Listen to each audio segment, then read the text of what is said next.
High everyone, welcome to our new channel. আশা করি তোমরা সবাই খুব ভালো আছো, সুস্থ আছো এবং অ্যাজ অলওয়েজ জাস্ট ফাটাফাটি আছো।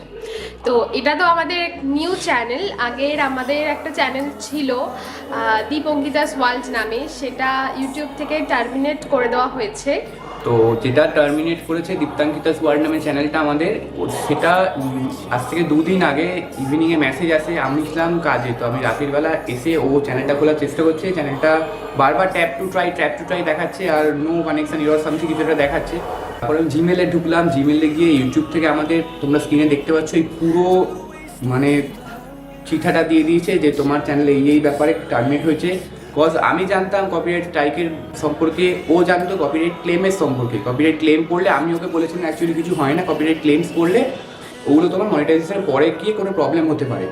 বাট এখানে পরপর 3টে কপিরাইট স্ট্রাইক পড়ে গেছিলো ওর দোষে, কারণ ভুল বলে যাচ্ছি সামথিং রিসেন্ট একটা শর্টস আপলোড করে দিয়েছিল, যেটাতে অন্য কারোর কন্টেন্ট অফকোর্স সং টং অ্যালাউ চলবে না। তো যে কোম্পানির তরফ থেকে কপিরাইট স্ট্রাইক করেছে, কোনো কারোর পার্টিকুলার জিমেল থেকে কপিরাইট স্ট্রাইক আসেনি, কোনো কোম্পানির তরফ থেকে কপিরাইট স্ট্রাইক এসেছে। একই দিনে 2বার কপিরাইট স্ট্রাইক করেছিল। অ্যান্ড আগে একটা কপিরাইট স্ট্রাইক করেছিল ইয়ারের স্টার্টিংয়ের দিকে, সেটা আমি খেয়াল করিনি, ও খেয়াল করিনি, ও তো জানতোই না, ছেড়ে দাও। তো ওই কপিরাইট স্ট্রাইক পরপর 3টে যখন চ্যানেলে চলে আসবে, তোমরা যারা বড় ইউটিউবার, ছোটো ইউটিউবার, মানে আমরা অ্যাজ এ ইউটিউবার, আমি জানতাম, ও জানতো না। তার জন্য আমার ভুলের জন্য আমি ওকে বলিনি, আমি চেক করা হয় না আমি স্ট্রাইক করেছি কিনা। বাট 3টে কপিরাইট স্ট্রাইক যেহেতু পড়ে গেছিলো, তো চ্যানেল ইউটিউব থেকে টার্মিনেট করে দেওয়া হয়। আমি অনেক কাউন্টার নোটিফিকেশান করি, রিট্র্যাক্ট করার চেষ্টা করি, বাট কোনো কিছু হয় না।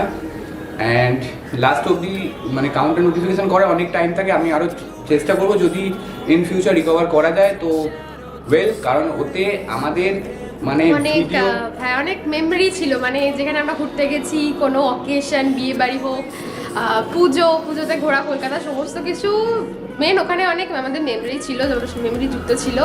তো সেই কারণে একটু কষ্টটা বেশি হচ্ছে। এছাড়া সাবস্ক্রাইবারও ছিল মোটামুটি 750 মতো, এবং 2 বছরের খাটনি বলতে পারো তোমরা।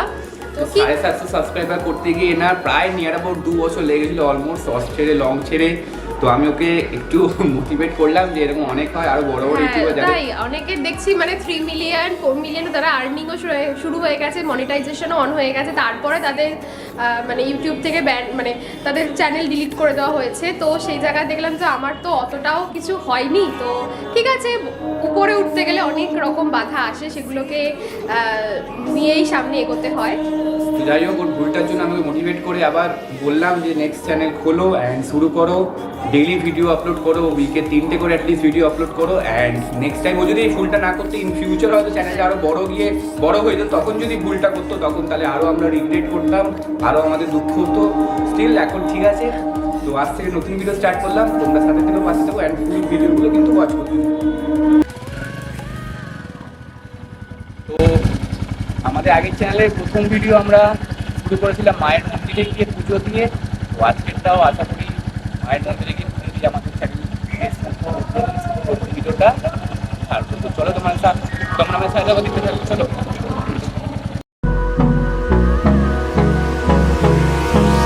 Hold me close till I get up. Time is barely on our side. I don't wanna waste what's left. আমরা এসে গেছি মায়ের মন্দিরে। আর মন্দিরটি হলো আমাদের শ্রীরামপুরেরই মাহেশে বল্লভপুরে শ্রী শ্রী শ্মশানকালী মায়ের মন্দির। তোমরা অনেকেই হয়তো মন্দিরে এসেছো। তো আসার পথে মায়ের জন্য দোকান থেকে ফুল, মালা, মিষ্টি যা কিছু লাগে সমস্ত কিছুই নিয়ে এসেছি। প্রত্যেকবার আমরা যখন মন্দিরে পুজো দিতে আসি তখন শ্মশানকালী মায়ের কাছেই পুজো দিই, কিন্তু আজকে যেহেতু মন্দিরে আসতে একটু দেরি হয়ে গেছিলো, তো আমরা এসে দেখি মায়ের পুজো সমাপ্ত হয়ে গেছে। তো সেই কারণে আজকে মা বগলামুখীর কাছে পুজো দিই।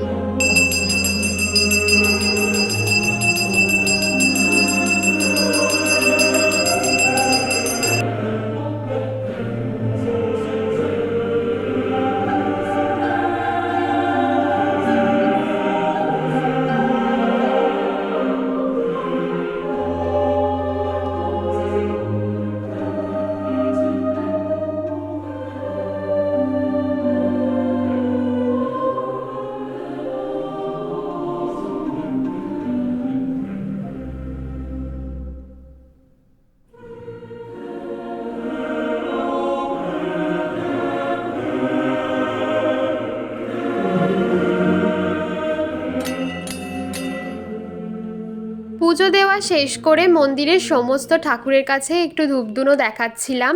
আর ইনি হলেন মা ছিন্নমস্তা কালী। সবাই বলে এনার পুজো নাকি বছরে একবারই হয়, আর ইনি খুবই জাগ্রত। এখন এসেছি মা শ্মশান কালীর কাছে প্রণাম করতে। আর এখানেই কালী পুজোর সময় মায়ের মূর্তি গড়ন করে পুজো করা হয়। আর এরপর ভাসান হয়ে গেলে তারপর এই যে বেদি আছে, এখানেই সারা বছর মায়ের পুজো হয়। এখন এসেছি মা শ্মশান কালীর কাছে প্রণাম করতে। আর এখানেই কালী পুজোর সময় মায়ের মূর্তি গড়ন করে পুজো করা হয়। আর এরপর ভাসান হয়ে গেলে তারপর এই যে বেদি আছে, এখানেই সারা বছর মায়ের পুজো হয়।